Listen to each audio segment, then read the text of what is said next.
Olá, nós terminamos neste encontro de número 087 o sacramento da penitência ou sacramento da reconciliação. São os dois últimos itens desta parte aqui do catecismo, o 10º e o 11º. Uma questão muito importante hoje sobre as indulgências. Muita gente tem dúvidas a respeito, desse ensinamento e do que são realmente as indulgências, para que servem, o poder dessas indulgências e como se faz a celebração do sacramento da penitência. Esse é o nosso assunto deste vídeo que iniciamos agora, do parágrafo 1471 em diante. Sobre as indulgências, antes de nós lermos, vamos àquele exemplo muito clássico, sempre utilizado, para a gente já ter assim um primeiro entendimento a respeito.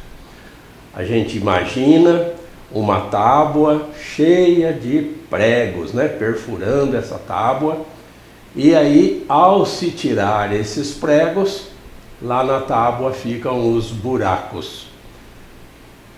Por que esse exemplo é muito simples de ser entendido? Esses pregos representam os pecados cometidos, todos os pecados, sejam os pecados mortais, como os pecados denominados veniais. E o sacramento da confissão, da reconciliação, ele extrai esses pecados, apaga esses pecados, como nesse exemplo da tábua com os pregos, esses pregos são retirados. Mas todo pecado produz um mal para alguém, para si próprio, que nós chamamos as manchas do pecado que ficam, as sequelas do pecado.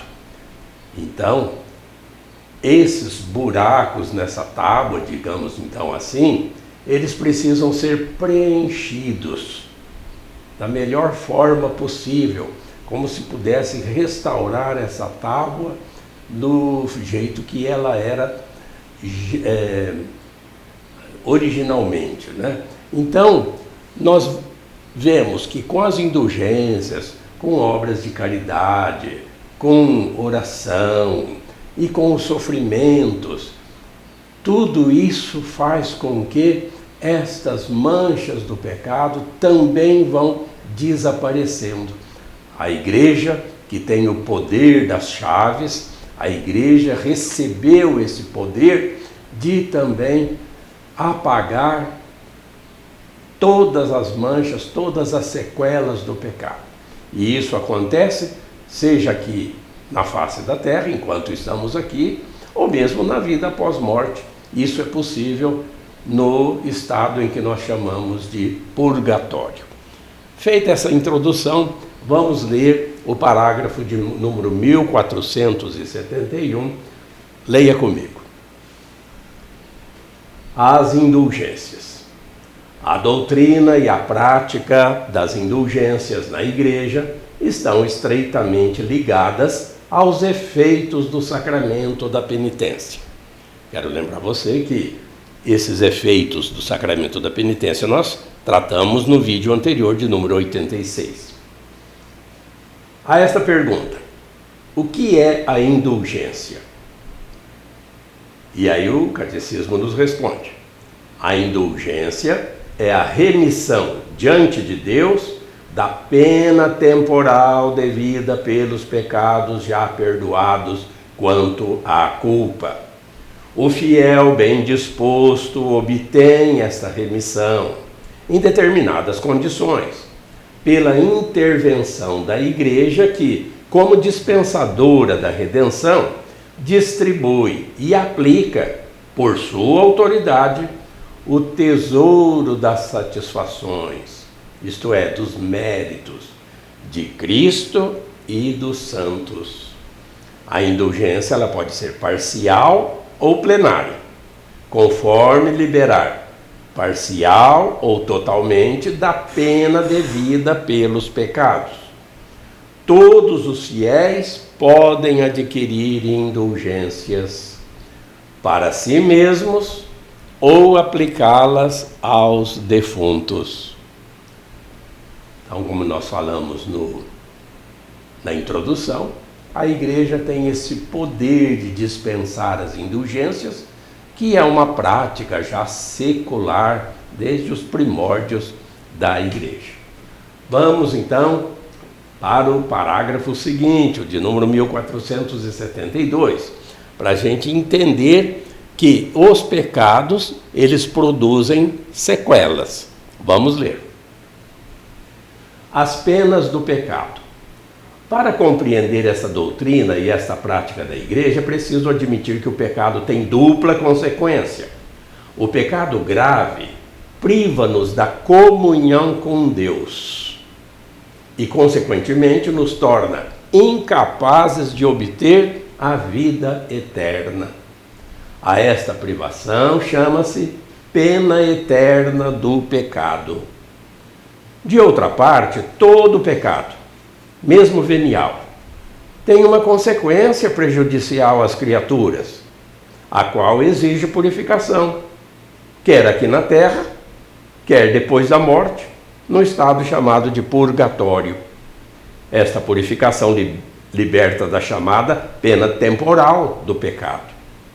Essas duas penas não devem ser concebidas como uma espécie de vingança infligida por Deus do exterior, mas antes como consequência da própria natureza do pecado. A conversão que procede de uma ardente caridade pode chegar à total purificação do pecador, de tal modo que não haja mais nenhuma pena. Nesse parágrafo se destaca que o pecado produz um mal para alguém. E a justiça precisa ser restabelecida. A justiça de Deus não é um castigo de Deus, não. Mas você precisa reparar o mal que você fez. Por exemplo, você inventou uma mentira sobre alguém, chama-se calúnia. Nossa, uma calúnia é um pecado mortal grave, inclusive tipificado no direito penal. É crime caluniar alguém. E essa calúnia vai provocar um dano para essa pessoa caluniada, para um grupo caluniado. Ou seja, você provoca um mal com esse pecado. Com a injúria, acontece a mesma coisa. Com a fofoca é a difamação, tirar a fama de alguém. Às vezes, no dia a dia, você está falando mal de alguém, e isso tira a fama daquela pessoa, e se não for verdade, e mesmo que seja, para que falar? Para que aumentar esse sofrimento da pessoa, tirando a fama dela junto a outras? Isso é difamar. Outros crimes são hediondos. O aborto, por exemplo, que mal você provoca numa criança indefesa que é assassinada ainda no ventre da mãe? Ou o homicídio, o furto, o roubo, quantos prejuízos as pessoas, com seus pecados, provocam em si mesmas e na sociedade. Ora, mesmo que você se arrependa de ter cometido esse pecado, você entrou numa inimizade com Deus e você está sujeito a se morrer com esse pecado a uma pena eterna, que nós chamamos de inferno, que é a pior desgraça que pode acontecer para um ser humano, é morrer em pecado mortal. Mas, depois de um arrependimento verdadeiro, sério, sincero, a confissão dos pecados, você consegue o perdão quanto à culpa. Ou seja, Deus de fato te perdoa, porque você está pedindo esse perdão, mas o mal foi feito. Esse mal você precisa reparar com boas obras, com outras formas de caridade, como nós já vimos, inclusive, que é a satisfação. Se você não fizer isso enquanto está aqui na terra, você morrendo sem pecado mortal, você ainda tem penas a pagar diante dessa justiça de Deus, que é a reparação do mal feito. E aí Para isso existe essa purificação no purgatório. Continuando. Mais um parágrafo, leia aí. O perdão do pecado e a restauração da comunhão com Deus implicam a remissão das penas eternas do pecado. Permanecem, no entanto, as penas temporais do pecado. O cristão deve se esforçar, suportando pacientemente os sofrimentos e as provações de todo tipo, e, chegada a hora, enfrentando serenamente a morte, aceitar como uma graça estas penas temporais do pecado. O cristão deve empenhar-se, através das obras de misericórdia e de caridade, como também da oração e da penitência, para se despojar completamente do homem velho e se revestir do homem novo. Então, um jeito de nós já termos um purgatório aqui na Terra é a pessoa com humildade admitir o mal feito. Já conseguiu o perdão dos pecados no sacramento da confissão? Ótimo! Mas você precisa reparar ainda esse mal feito à sociedade e a si mesmo, à igreja inclusive. Então é por isso que existem essas indulgências, as obras de misericórdia, a caridade feita aos outros, a oração constante. Quantas práticas devocionais existem para que você possa ir apagando essas manchas do pecado. Além disso, tem um outro jeito de você conseguir essa restauração. Através dos sofrimentos da vida, das doenças. Inclusive nós vamos tocar nesse assunto no próximo vídeo, quando já estivermos falando do sacramento da unção dos enfermos. E então, com os sofrimentos, com as doenças, com as dores de cada dia, com a cruz de cada dia, e até na aceitação da morte. Até na aceitação da morte. Você está, se você souber fazer isso, associar-se ao sacrifício de Cristo na cruz, pedindo perdão dos seus pecados e essas reparações do mal feito através da aceitação desses sofrimentos, com a prática da oração, jejuns e a caridade, o amor ao próximo. Mais 2 parágrafos. Quanto que a comunhão dos santos é importante também para que nós nos associemos a todos os santos do céu, os santos do purgatório e a igreja padecente, que somos nós aqui na face da terra, para conseguir esse tesouro de amor misericordioso do Pai para conosco. Vamos ler. Na comunhão dos santos. O cristão que procura purificar-se do seu pecado e santificar-se com o auxílio da graça de Deus, ele não está só. A vida de cada um dos filhos de Deus se acha unida, por admirável vínculo, em Cristo e por Cristo, com a vida de todos os outros irmãos cristãos, na unidade sobrenatural do corpo místico de Cristo, como numa única pessoa mística. Na comunhão dos santos, entre os fiéis já admitidos na posse da pátria celeste, ou os que expiam as faltas no purgatório, ou os que ainda peregrinam aqui na terra, existe certamente um laço de caridade e amplo intercâmbio de todos os bens. Neste admirável intercâmbio, a santidade de um beneficia os outros, muito mais do que o prejuízo que o pecado de um possa ter causado aos outros. Assim, recorrer à comunhão dos santos permite ao pecador contrito ser purificado mais cedo e mais eficazmente das penas do pecado. Quantas vezes a gente pede aos santos, rogai por nós. A nossa mãe, Maria, rogai por nós, intercedei por nós. santas almas do purgatório, rogai por nós. Tudo isso é a prática da comunhão dos santos. Nós rezamos uns pelos outros, nós dirigimos as nossas preces a Deus, porque nós sabemos que estamos no corpo místico de Cristo.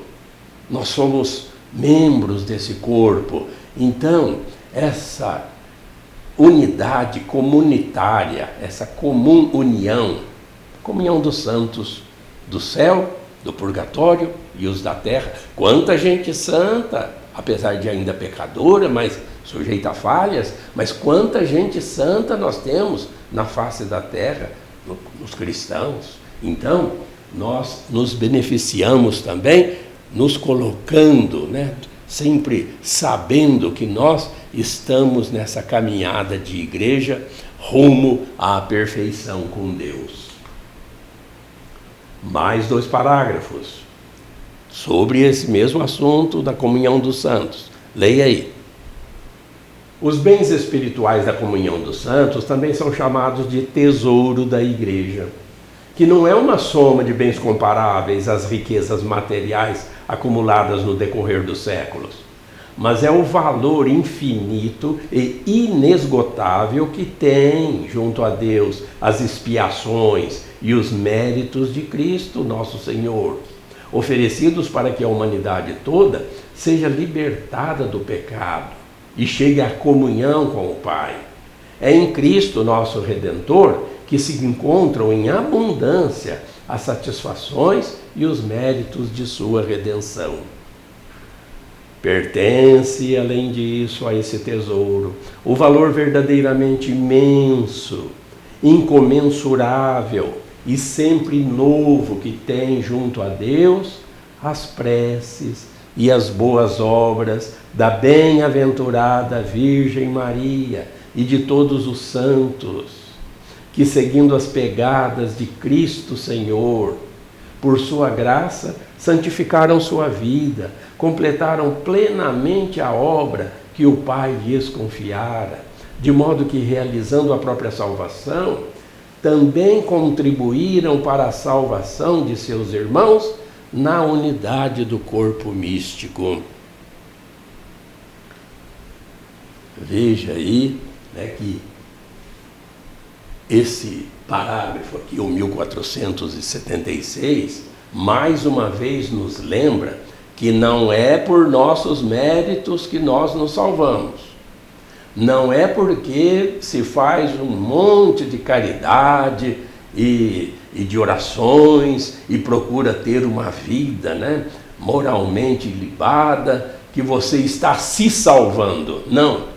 Tem muita gente que acha que a pessoa se salva. Não, não é por nossos méritos. Nós somos sempre pecadores, sempre dependentes da salvação. Quem é que nos salva? É Cristo em sua cruz. É pelos méritos de sua paixão, morte e ressurreição. É por graça de Deus que nós somos salvos e não por nossas boas obras. As boas obras servem para nós nos livrarmos dessas sequelas do pecado que cometemos. Então, que a gente não se esqueça disso, que não é por méritos próprios que nós somos salvos, não, somos salvos por Jesus Cristo. E esse outro parágrafo aqui que nós acabamos também de ler, nós vemos que pelos santos e principalmente pela Virgem Maria, que intercedem continuamente por nós. Mas aqui nós também vemos que só Maria não teve pecado, mas você pensa que lá no céu não tem quem foram grandes pecadores? Claro, o céu está cheio de pessoas pecadoras que se arrependeram e tiveram um modelo de vida que serve para nós de exemplo. Então a vida dos santos, muitas vezes grandes pecadores aqui na face da terra, mas souberam se converter e passaram também por essa purificação que são as indulgências, que são as obras de caridade, procuraram reparar o mal feito. Então, se eles conseguiram, nós também conseguiremos, nós também podemos conseguir. É preciso ter essa determinação. E a comunhão dos santos nos faz, né, esse intercâmbio valer para sempre durante a nossa vida aqui. É só sabermos nos espelhar neles, porque eles também passaram por essa vida na face da terra, que é cheia de obstáculos e dificuldades. Obter a indulgência de Deus mediante a igreja. Depois de todos esses parágrafos sobre as penas do pecado e a necessidade de repará-los, nós vemos que a indulgência é um grande presente, um grande dom de Deus que temos. Vamos ler. A indulgência se obtém de Deus mediante a igreja, que em virtude do poder de ligar e desligar que Jesus lhe concedeu, intervém em favor do cristão, abrindo-lhe o tesouro dos méritos de Cristo e dos santos, para que obtenha do Pai, das misericórdias, a remissão das penas temporais devidas por seus pecados. Assim, a igreja não só vem em auxílio do cristão, mas também o impulsiona a obras de piedade, de penitência, de caridade. 1479. Uma vez que os fiéis defuntos em vias de purificação também são membros da mesma comunhão dos santos, podemos ajudá-los entre outros modos, obtendo em favor deles indulgências para a libertação das penas temporais devidas por seus pecados. Bom, como o catecismo da igreja é feito para muitas décadas, não é aqui que nós encontramos quais são as indulgências e em que tempo elas são concedidas.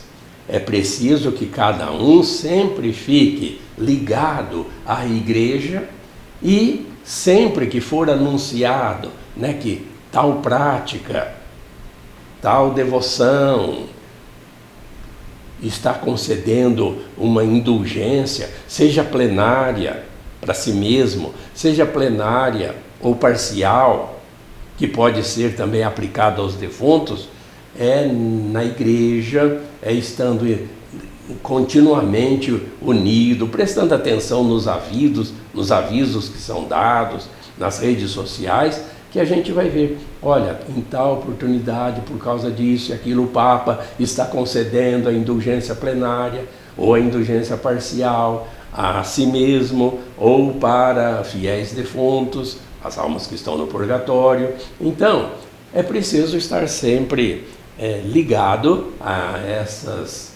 esses avisos, a esses ensinamentos da igreja, porque não é no catecismo que a gente encontra, né, quais são as indulgências. Existem também as condições, você sempre tem que passar por uma confissão, comunhão, oração pelo Santo Padre e, às vezes, uma visita ao cemitério, em que se concede, por exemplo, indulgência a fiéis defuntos, ou em algum santuário, em algum lugar, alguma peregrinação.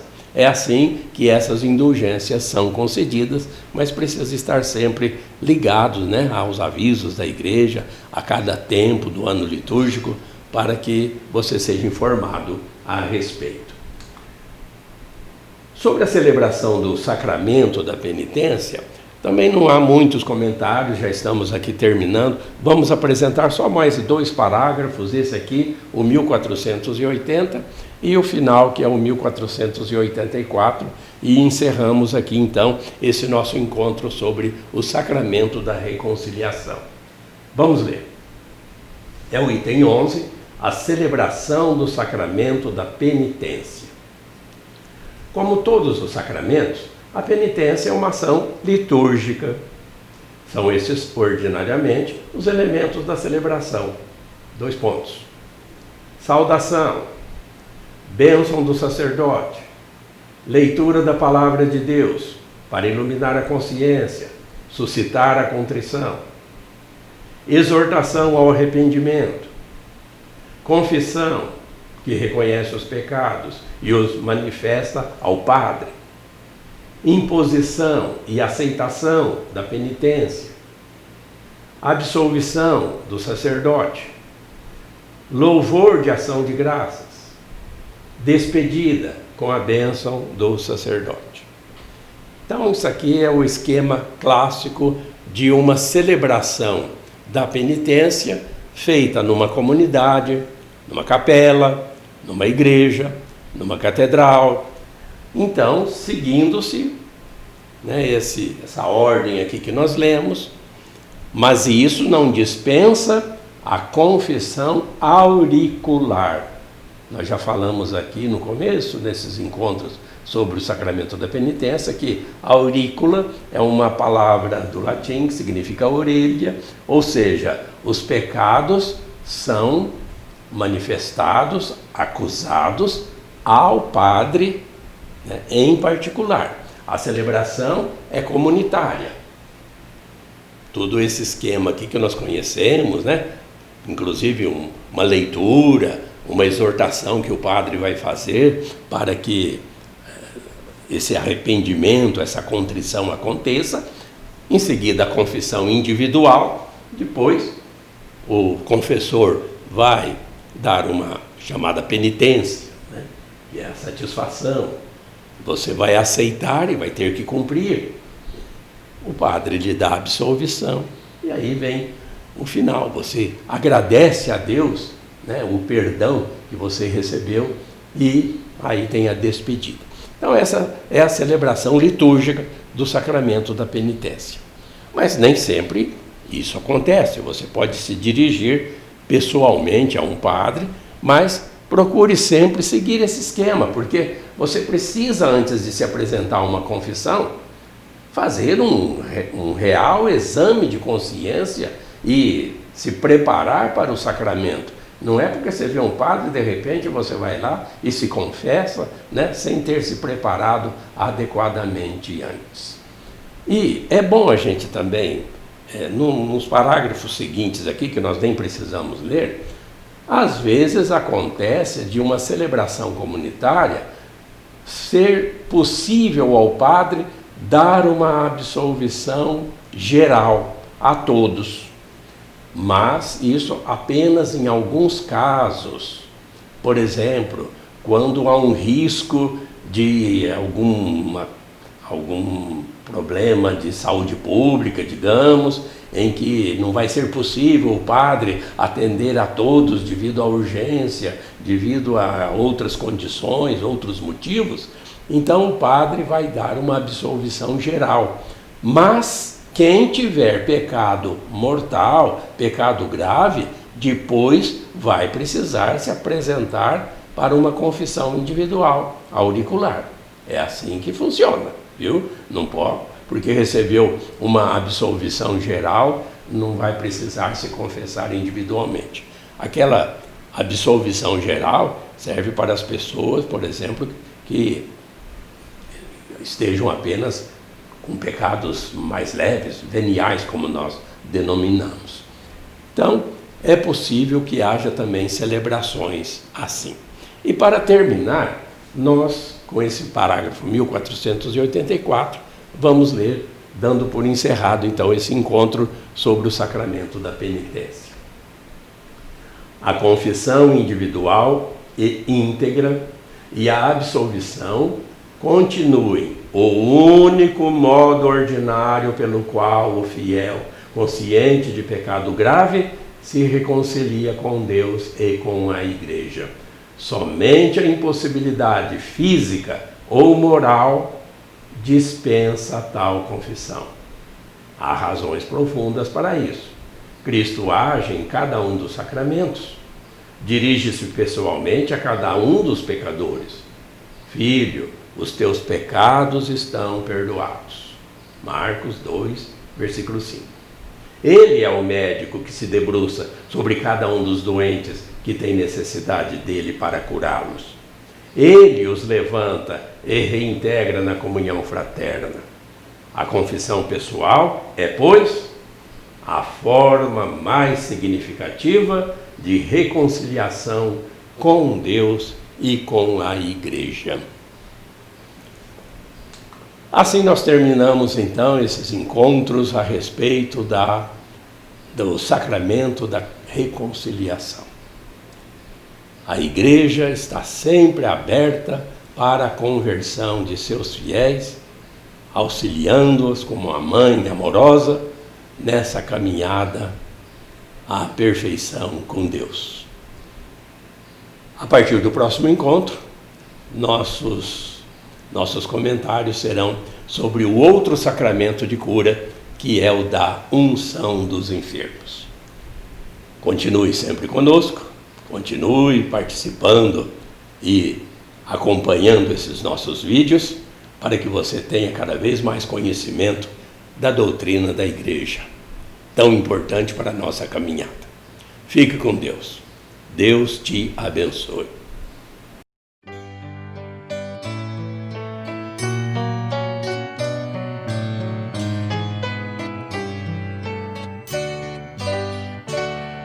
A fé é compromisso que é preciso repartir.